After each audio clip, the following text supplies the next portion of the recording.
우리 하나님 말씀 같이 보죠. 시편 17편.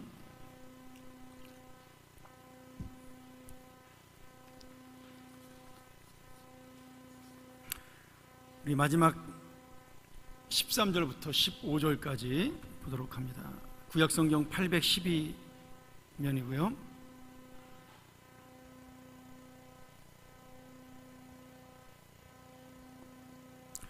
우리 한번 같이 읽을까요? 짧은 구절이니까. 자, 17장 13절부터. 자, 시작. 여호와여, 일어나 저를 대항하여 넘어뜨리시고 주의 칼로 악인에게서 나의 영혼을 구원하소서.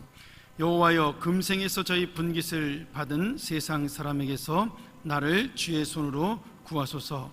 그는 주의 제물로 배를 채우심을 입고 자녀로 만족하고 그 남은 산업을 그 어린아이들에게 유전하는 자니이다. 나는 의로운 중에 주의 얼굴을 보리니 깰 때에 주의 형상으로 만족하리이다. 아멘. 이번 주에 추석 잘 보내셨죠? 네. 어저께인가요? 제가 그 신문을 보다가 재밌는 기사를 봤습니다. 이제 명절에 제사 지내는 가정이 많으니까 예수를 믿지 않으면 아마 한 며느리가 아마 그런 이야기를 했겠죠. 우리가 언제까지 이렇게 제사를 지내야 되느냐, 1년에 몇 번씩 그렇게 물어봤더니 시어머님하고 시아버님이 조상떡을 보려면 제사를 잘 지내야 된다라고 그렇게 답변했다 그래요. 며느리가 이제 앞에서 하는 그 말을 못하고 속으로 그 말을 했겠죠. 조상떡 보고 산 사람들은 이미 비행기 타고 다 외국으로 놀러 갔는데 우리만 남아서 제사 지내고 있다고 그렇게 이야기를 썼더라고요. 재밌는 답변이죠. 아마 제 생각에 이 제사는요, 저희 세대가 끝나면은 없어지지 않을까 싶습니다. 예수를 믿든 안 믿든 상관없이 저희 세대가 끝나면은 제사라는 것은 편의에 의해서 없어질 거라고 봐요. 조상떡이고 뭐가 다 필요 없이 여러분 지금 조상들 다 갈아엎는 판인데 묘지도 조상떡을 보려고 하겠습니까? 제가 지난번 장례식에 갔다가 그 묘지 관리하시는 분한테 그 얘기를 들었어요. 지금은 10분이 돌아가시면 가족들이 9분 정도가 화장을 한다 그래요. 묘를 안 쓰는 분도 거의 절반 가까이 된다 그럽니다. 낙골당에 모시는 분도 그렇게 많지 않다 그러죠. 참 바람직한 일이죠, 사실은. 안 믿는 사람에게는 자기의 뼈를 남기고 자기의 어떤 육신을 남기는 것이 큰 의미가 있는지 모르겠지만 우리는 부활의 생명을 믿는 사람들이기 때문에 이제 그런 것들이 없어지는 것이 훨씬 더 좋다라고 생각이 들어요.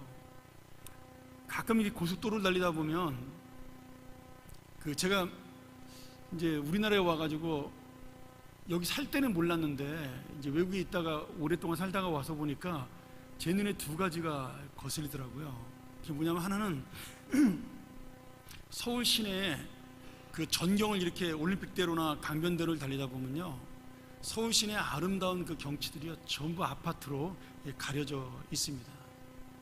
사실은 우리가 자연경관이라든지 어떤 조화를 이루는 그런 삶하고는 아주 거리가 먼 삶을 살고 있는 게 서울이라는 거죠. 그 아파트 때문에 서울에 정말 아름다운 모습들이 전부 다 가져 있다는 거예요. 여러분 한번 눈여겨보셔요. 차를 타고 가다가 낮에 이렇게 보시면 저 아파트가 없으면 얼마나 아름다울까 생각하고 보면요, 정말 그렇습니다. 우리 고가도로 하나만 치워도 빌딩이 그렇게 멋있잖아요. 사거리가요. 똑같습니다. 제가 또 하나 눈에 띈 건 뭐였냐면, 고속도로를 달리다가요, 참 저 산이 멋있다라고 생각되는 그 지점에 어김없이 뭐가 있냐면 묘지가 있다라는 거죠. 결국은 내가 잘 되기 위해서 다른 사람이 볼 수 있는 자연경관들을 해치는 것, 내가 잘 먹고 축복받기 위해서 하나님 주신 자연을 망가뜨리는 것, 우리가 그런 것을 하면서 축복받을 수 있다고 생각하는 것 자체가 사실은 굉장히 어리석은 겁니다. 그럼 조상을 잘 섬기는 거는요, 조상이 주신 자연을 잘 가꾸는 겁니다. 저는 그래서 언젠가는 우리 교회 묘지도 그런 부분에서는 잘 정리해야 되지 않을까 하는 생각을 기도하면서 하고 있습니다. 여러분, 우리가 남길 것은 믿음이지 살아있는 이런 죽음은 없어질 육신이 아니라는 거죠. 그럼 오늘 우리는 누구의 덕을 보고 살고 있을까요? 조상의 덕을 보고 살고 있나요?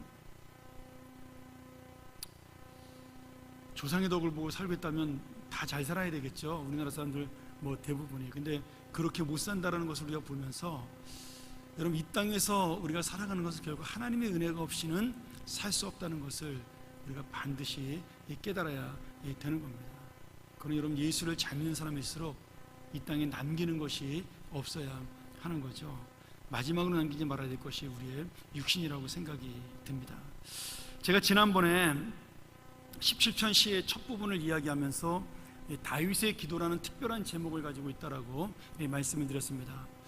시편 전체 기도라는 제목을 가진 시가 5개 정도 있다 그랬죠. 그 중에 27편이 첫 번째로 그런 제목을 갖고 있는 시인데, 오늘 말씀을 보면 왜 이 시가 다윗의 기도라는 제목을 가지고 있나 우리가 잘 알 수가 있는, 분명히 그 이유를 보여주는 내용들이 우리가 읽은 본문에 담겨져 있습니다.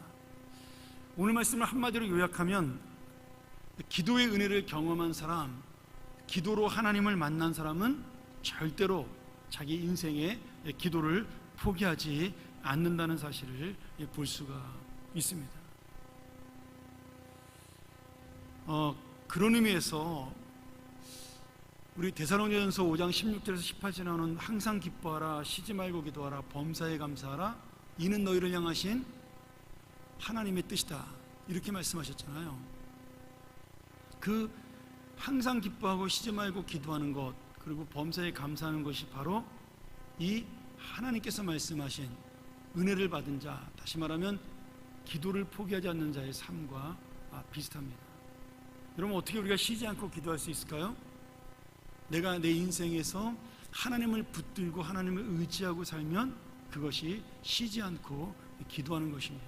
뭐 무릎 꿇고 교회 나와서 매일 기도하는 것, 그것이 기도가 아니라요, 쉬지 않고 기도한다는 말이 정말 참된 의미는 내가 끝까지 하나님을 의지하고 살아가는 삶을 가리키는 거죠.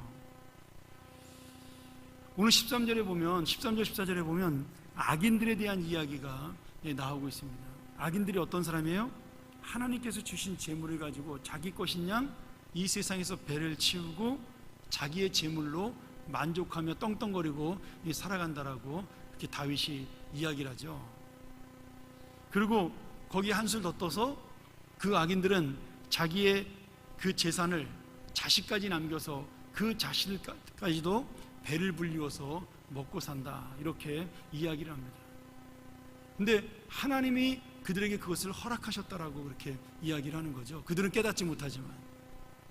여러분, 우리가 볼 때 얼마나 이게 불합리하고 얼마나 이게 답답한 인생이에요. 우리는 열심히 살아도 10만 원, 20만 원 손에 쓰는 거 이렇게 손이 떨리잖아요. 저만 떨리나요? 근데 이 지금 악인들, 흔히 말해서 하나님을 무시하며 세상에서 자기가 마음대로 살아가는 사람들은 떵떵거리고 살아간다라는 거죠. 여러분, 이런 우리의 현실을 보면 현실적으로 우리가 실망할 수밖에 없다라는 겁니다. 그렇지 않습니까? 제가 요새 저희 안사람하고 가끔 그런 얘기를 하는데, 여러분, 저는 모르겠습니다. 저하고 여러분하고 이제 인생의 철학이 좀 다를 수 있는데, 저는 악착같이 모으는 것보다는 되도록이면 쓰고 살자라는 주의입니다. 쓰고 싶어도 돈이 없어 못 쓰기도 하지만요, 그래도 되도록이면은 내가 내 인생을 누리지 못하고 사는 것보다는 가진 걸 가지고 하나님 주신 것으로 좀 누리고 사는 게 좋다라는 생각을 합니다. 물론 사치하라거나 뭐 아니면은 뭐 낭비하라는 이야기가 아니고요, 우리가 잘못된 데다 우리의 목숨과 우리의 인생을 걸지 말라는 이야기입니다. 뭐 쉽게 얘기하면 뭐 그냥 집 한 채 살라고 평생 동안 거기다 목숨을 거는 인생 되지 말라는 얘기죠.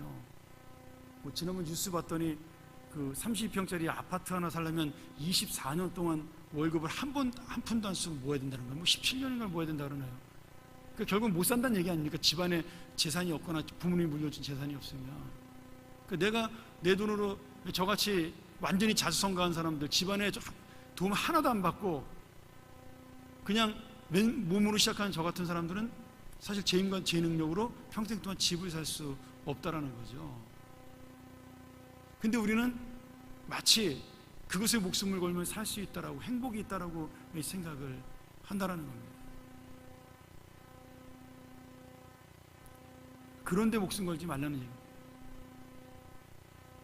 그래서 어차피 아파트가 있어도 없어도 비슷하다면 이왕이면 좀 사람답게 사는 게 더 좋지 않나, 그런 생각도 해보고요. 이거는 성경적인 건 아니니까 여러분이 원하는 대로 사시면 되는 겁니다. 이건 그냥 제 생각인 것 같아요. 가족을 위해서 아니면 어떤 사람을 위해서 내가 10만 원, 20만 원을 아끼면은 그 돈으로 내가 잘 살 수 있을까? 예전에는 저도 젊었을 때는 그렇게 아껴서 사는 것이 옳다라고 생각을 했습니다. 근데 요새서 제가 생각하는 것은 그거 아껴서 잘 살지 못한다는 생각이 많더라고요. 좀 더 나가면 100만 원, 200만 원 아껴도 거기다라는 거죠. 여러분, 제가 말은 이렇게 해도요, 아까워서 우리나라에 온다면 해외여행 한 번도 못 가본 사람입니다. 말은 이렇게 하지만 이 습관이라는 게 무서운 거죠. 교육이라는 게. 네 형편으로 한 번 나가면 얼마를 쓰는데, 이렇게 생각하는 그 마음 때문에 못 나가는 거죠. 말은 이렇게 하면서도. 여러분은 좀 더 좀 넓게 살았으면 좋겠다라는 생각을 해봐요. 다윗이 오늘 이 말을 하면서 우리가 이 세상에서 마음대로 살아가는 사람들, 그러면서도 잘 먹고 잘 사는 사람들을 나하고 비교해 보면 너무나 답답하고 나는 불합리할 수밖에 없다라고 그렇게 이야기를 하는 거죠. 그런데 이 현실적으로 실망할 수밖에 없는 내 인생 속에서 다윗은 우리가 읽은 마지막 15절에 오늘 제가 은혜 받은 구절인데요, 놀라운 고백을 하고 있습니다. 우리 한번 15절 화면 한번 띄울 수 있으면 띄울까요? 제가 세 번역으로 쉽게 여러분에게 한번 보여드리려고 합니다. 한번 같이 한번 읽었으면 좋겠습니다. 시작. 나는 떳떳하게 주의 얼굴을 배우렵니다. 깨어나서 주의 모습 배울 때 주님과 함께 있는 것만으로도 내게 기쁨이 넘칠 것입니다. 여러분, 저는 이 말을 보면서요, 제 마음속에 어떤 생각이나 어떤 단어가 떠올랐냐면 희망이라는 단어가 떠올랐습니다. 이게 참 재밌는 표현이거든요. 여러분, 악인들은 눈에 보이는 재물과 풍성한 것으로 자기의 인생을 채우고 만족한다 그래요. 내 눈에 띄는 그 좋은 것들, 돈이면 돈이면 돈, 명예면 명예, 권력이면 권력, 이런 것들을 가지고 내가 눈 뜨고 봤을 때 그것이 내 눈에 보이면 행복하고 즐겁고 그것 때문에 만족한다라고 그렇게 이야기를 합니다.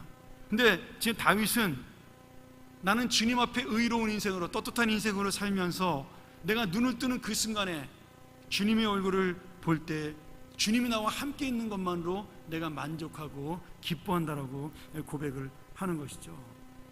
여러분, 이것이 바로 여기에 기도라는 단어가 한 번도 나오지 않지만 기도하는 자의 능력인 겁니다. 하나님을 의지하고 하나님을 붙드는 자의 삶이라는 거예요. 하나님의 얼굴을 보고 만족할 수 있는 삶. 사람들은 나를 배신하고, 지금 이 시편이 제가 지난번 설명할 때 그렇게 말씀을 드렸죠. 다윗이 그일라 사람들에게 배신당한 것이 아닌가라고 추적을 한다고요. 또 세상이 나를 속일지라도, 내가 믿던 사람들이 나를 배신하고 눈에 보이는 세상은 나를 속일지라도, 내가 원하는 대로 이 세상이 되지 않는다 할지라도 나는 그래도 오직 주님만 바라본다. 이 말씀을 아주 재미있게 지금 문학적으로 표현하고 있는 겁니다. 내가 아침에 깼을 때 주님을 보고 주님과 함께 있는 것으로 만족한다, 이 말이죠. 여러분, 이 말씀 한번 자세히 생각해 보세요. 여러분, 아침에 눈 뜨면 누구 얼굴부터 제일 먼저 보이나요? 저는 가만히 이 말씀 보면 생각을 해봤더니 아침에 눈 떠서 우리 사람 얼굴을 제대로 본 적이 한 번도 없는 것 같습니다. 새벽 기도를 나오니까 새벽에 일어나가지고 일단 세수하러 나가는데 정신없이 두 사람 다 전혀 신경 안 쓰고 이렇게 각자 나가서 한 사람은 바깥에 있는 화장실, 한 사람은 안에 있는 화장실에 들어 씻고 나오느라고 한 번도 얼굴을 못 본 것 같아요, 지금 생각해 보니까요. 근데 대부분의 사람들은 아침에 눈을 뜨면 아내의 얼굴을 보고 남편의 얼굴을 보고 깨어나는 거죠. 근데 우리가 날마다 보는 그 얼굴이기 때문에 오늘 아침에 우리 아내 얼굴이 어떤 얼굴이었더라? 어떤 모습으로 깨어났지? 그런 생각을 하는 사람이 거의 없습니다. 내 남편이 오늘 아침에 깨어날 때 어떤 얼굴로 깨어났지? 한번 여러분 생각해 보세요. 아마 결혼 생활을 5년 이상 하신 분들 최소한 깨어나면서 아내 얼굴이나 남편 얼굴을 확인하고 깨어난 사람이 있나요? 저는 한 번도 그런 적이 없는 것 같아요. 제가 올해 25년째인데 결혼한 지. 이 말씀을 보니까 그 생각이 나더라고요. 한 번도 아침에 우리 한 사람의 얼굴이 어땠을까라는 기억이 전혀 나지 않는 거라는 겁니다. 여러분, 근데 우리가 아침에 깼을 때 내 옆에 있는 아내와 남편의 얼굴도 내가 생각이 안 나는데, 여러분, 아침에 깼을 때 눈에 보이지 않는 하나님을 내가 볼 수 있고 그분이 나와 함께 있다는 것 때문에 만족한다. 여러분, 이 말씀이 얼마나 놀라운 말씀이에요. 어떻게 보면 상상할 수 없는 이 말씀이라는 거죠. 그러면 바꿔서 한번 생각해 볼까요? 내가 아침에 눈을 뜨면 주님이 나에게 얼굴을 보여주시나요? 여러분, 아침에 눈 뜨고 일어났더니 하나님이 여러분에게 맑은 얼굴을 보여준 적이 한 번이라도 있나요? 아니면 내가 아침에 눈을 떴을 때 주님이 내가 너와 함께 있다고 말씀하신 것을 들은 적이 있나요? 여러분, 저는 새벽 기도를 나가도 그런 소리를 들은 적이 별로 없어요. 새벽 기도 나가서 기도를 해도 하나님의 얼굴을 보여준 적이 별로 없습니다. 여러분, 이 말 뜻이 뭘까요? 지금 다윗이 왜 이런 표현을 하고 있을까요? 지금 이 말씀 속에 다윗이 지금 기도하는 자의 은혜가 무엇인가를 보여주고 있는 겁니다. 기도하는 사람이기 때문에, 날마다 내가 하나님 앞에 엎드리는 사람이기 때문에 눈을 뜨면 주님을 내가 먼저 바라보는 믿음이 있다는 얘기죠. 그리고 그 기도하는 것 때문에 주님이 나와 함께 있다는 사실을 내 인생 속에 깨달을 수 있다는 겁니다. 결국 이 말씀은 지금 주님이 나에게 얼굴을 보여주는 은혜가 있지만 그건 당연한 거죠. 그러나 그 나를 바라보는 주님의 얼굴을 보기 위해서 나 역시 주님을 찾고 주님을 만나는, 기도하는 인생이 되어야 한다는 겁니다.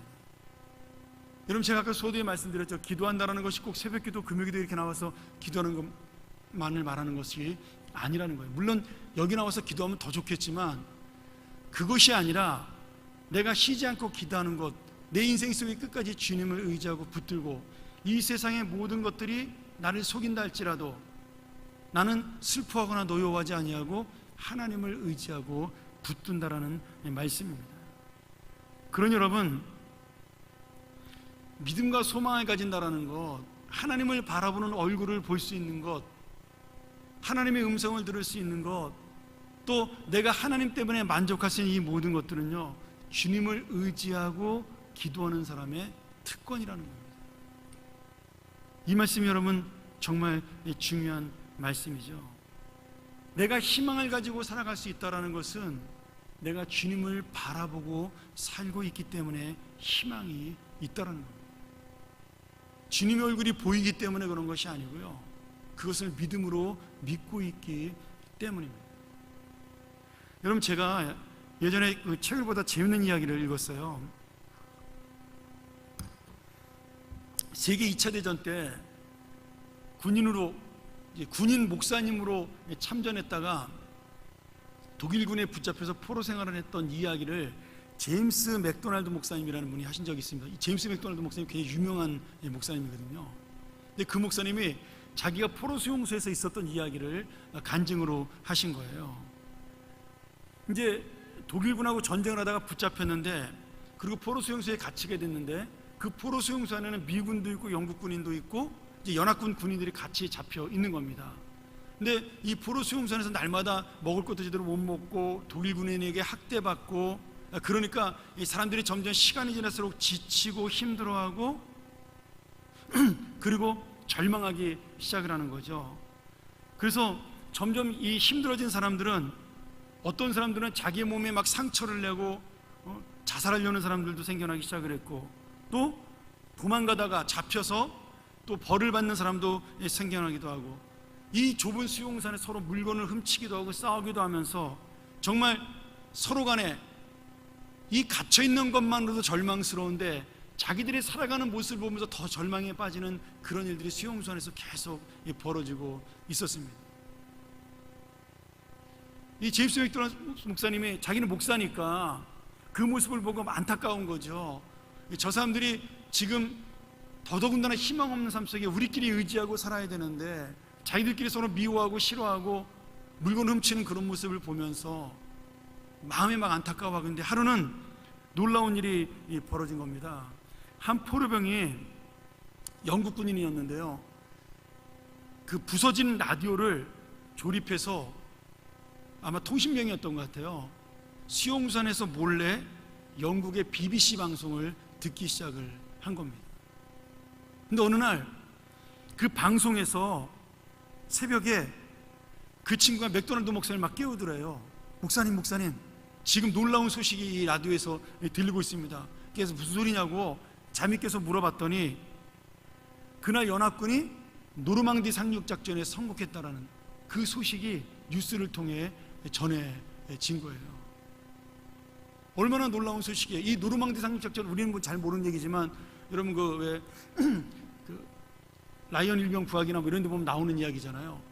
그 노르망디 상륙작전이 성공하면서 독일군이 연합군에게 밀리기 시작을 하는 이제 그런 결정적인 전쟁이 된 거죠. 전투가 된 거죠. 그래서 이 목사님과 이 병사가 그 소식을 듣고 너무 기뻐하는데, 이 기쁜 소식이 소리 없이 한 사람 한 사람에게 이 소식이 전달되기 시작을 한 거예요. 야, 우리 연합군이 노르망디 작전에 성공했어. 이 상륙작전에 성공했어. 독일군이 지금 파죽지세로 후퇴하고 있대. 이 소식이 몰래 한 사람 한 사람에게 전해지기 시작을 한 겁니다. 그런데 말이죠, 놀라운 일이 그 수용선에서 벌어지기 시작을 한 거죠. 이 소식이 들려진 며칠이 지난 다음부터 더 이상 이 수용소 안에는요, 자기의 몸에 상처를 내고 자위하는 사람도 없어지고요, 그리고 도망하는 사람도 없어지고, 서로 간에 물건을 훔치거나 화내서 싸우는 일들이 없어지기 시작을 한 겁니다. 그리고 그들은 아침마다 일어나서 열심히 세수하고 자신의 모습을 가꾼, 더 이상 포로에 꾀지지한 모습이 아니라 옛날 전투에 참전했던 용사의 모습으로 그들의 눈이 빛나고 얼굴들이 달라지기 시작을 한 겁니다. 그리고 그 포로들은 서로를 만날 때마다 의미 있는 웃음을 지으면서 서로 하이파이브를 하면서 지나갔으며, 독일군이 아무리 총을 겨누고 야 저놈들이 갑자기 왜 저래 그러면서 막 못 살게 해도 두려워하지 아니하고 그들을 향하여 똑바로 볼 수 있는 그런 용기들이 생겨나기 시작을 했다는 거죠. 그리고 수용소에서 아무리 중노동을 시켜도 누구도 힘들다고 말하지 않냐고 묵묵하게 그 고통스러운 노동을 감당했다고 합니다. 여러분, 왜 그럴까요? 그들이 왜 포로 수용산에서 그렇게 변화될 수 있고 그 포로 수용산에서 그렇게 기쁨으로 사는 인생으로 변할 수 있었을까요? 거기에 뭐가 있기 때문이죠? 희망이 있었기 때문입니다. 이제 얼마 지나지 않으면, 이제 조금만 지나면 우리 연합군이 이 독일을 이기고 우리를 포로 수용소에서 구출해줄 거라는 희망이 있었기 때문에 그들은 그 어려운 생활을 견뎌나갈 수가 있었던 겁니다. 그리고 실제로 얼마 지나지 않아서 연합군들은 그 포로 수용소를 있는 모든 포로들을 구출하는 그런 역사가 일어나게 된 거죠. 여러분, 이 희망이라는 것이 얼마나 우리에게 놀라운 것인지 모릅니다.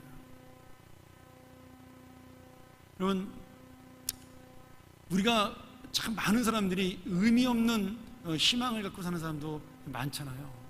우리나라도 마찬가지지만 미국에는 그 로또 복권, 그 로럴이라 그러는데 그 복권에 당첨되기 위해서 수많은 사람들이 그 복권을 삽니다.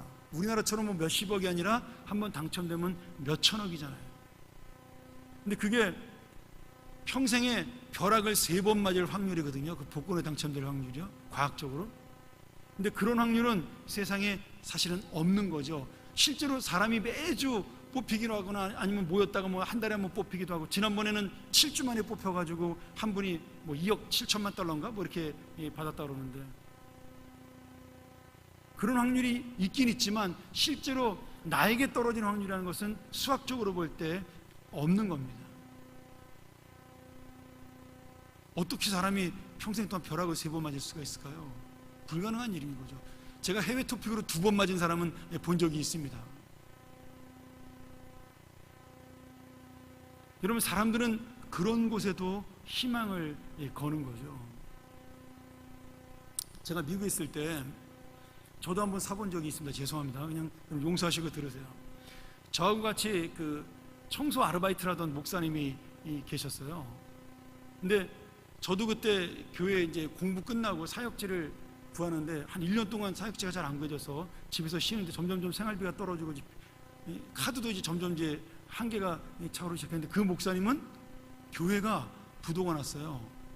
그래서 월급을, 그 사례비를 거의 1년 가까이 못 받게 되었습니다. 그래서 우리 둘이 이제 힘을 합쳐가지고 밤마다 청소를 하러 이제 아르바이트를 하러 나갔는데, 그분이 한 번 그러는 거예요. 목사님, 뭐 떨어져 봐야 $1인데 우리 한 장씩 사가지고 서로가 맞으면 반씩 나눠 가집시다. 그러면서 한번 이야기를 하더라고요. 그래서 웃으면서 그래 한번 사봐라.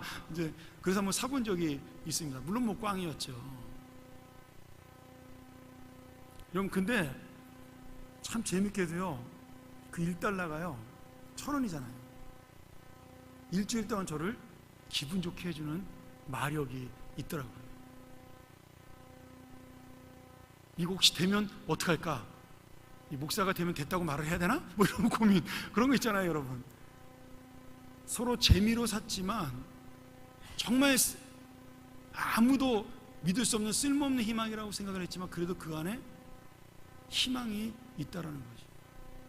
여러분, 근데 오늘 이 이야기는 듣고 그냥 잊어버리세요. 예. 근데 여러분, 예수 믿는 희망은 그런 희망이 아니라는 겁니다. 또 목사님이 믿음 없이 뭐 그런 거 사냐 그렇게 말씀하시지 마시고요. 얼마나 힘들었으면 그랬을까 좀 그렇게 이해해 주시기 바랍니다. 저 그때 진짜 정말 뭐 날마다 이 카드를 읽고 살던 시대였으니까, 여러분들은 그런 경험을 안 해본 사람들은 모릅니다. 그게 얼마나 비참한 상황인지. 근데 여러분, 그 청소를 하면서도요, 그분하고 그런 농담을 한 적이 있어요. 목사님, 이거 당첨되면 뭐 이거 헌금으로 얼마를 내야 되는 거야? 뭐 이렇게 하고. 재밌잖아요. 그런 얘기하는 것만으로도 그 새벽 1시, 2시까지 청소하는 게 피곤하지 않을 수 있다라는 거. 그래도 뭐 피곤하긴 하지만요. 여러분, 근데 하나님께서 우리에게 주신 희망은요, 이 정도가 아니라는 겁니다. 이런 막연하고 아니면 눈에 보인다 하더라도 그냥 얼마 뒤에 있을 희망이 아니라 바로 오늘 나와 지금 주님이 함께 있다라는 거예요. 내가 찾기만 하면 그 주님은, 내가 눈을 뜨기만 하면 그 주님은 내 앞에 있다라는 겁니다. 그래서 오늘 다윗은 기도가 우리의 희망이라고 말씀하고 있는 거죠. 그리고 어떤 증거를 제시해요? 우리가 지난번에 읽은 1절부터 5절까지의 말씀, 하나님께서 우리를 이처럼 구원하셨다라면서 출애굽한 이스라엘 백성이 어떻게 애굽에서 탈출하게 되었는가, 어떻게 홍해를 건너게 되었는가, 어떻게 광야에서 하나님의 은혜로 우리가 살게 되었는가를 설명하고 있는 겁니다. 그 하나님, 예전에 우리의 조상들에게 놀라운 은혜와 능력으로 정말 그렇게 우리를 인도하셨던 그 하나님, 만나와 메추라기로 우리를 먹이셨던 그 하나님, 그 하나님이 여전히 우리의 하나님이시고 여전히 우리와 함께 계시며 우리를 봐주고 있다라고 그 고백을 하는 것. 그래서 내가 그 주님 때문에 이 어렵고 힘든 상황 속에서 내 인생에 나는 만족할 수 있다라고 지금 고백하는 것, 이것이 바로 다윗의 희망입니다. 다윗의 기도였습니다. 자, 말씀 정리하죠. 사랑하는 여러분, 하나님 앞에서 우리는 정말 연약한 존재에 불과합니다. 뭐 정말 $1짜리 1,000원짜리 복권에도 희망을 걸고 살 수밖에 없는 그 정도의 인간밖에 되지 못하는 게 우리의 부족함과 연약함이죠. 그런데 하나님께서 그런 아무것도 아닌 불쌍한 존재인 우리를 날마다 지금 바라보시고 있다라는 거예요. 내가 눈을 뜰 때마다 그 하나님은 우리를 보고 있고, 내가 귀를 기울일 때마다 하나님은 나에게 말씀하시고 있고, 내가 그 손을 붙잡겨 손을 내어 밀 때마다 하나님은 내 손을 잡아주신다라고 말씀하고 있는 거죠.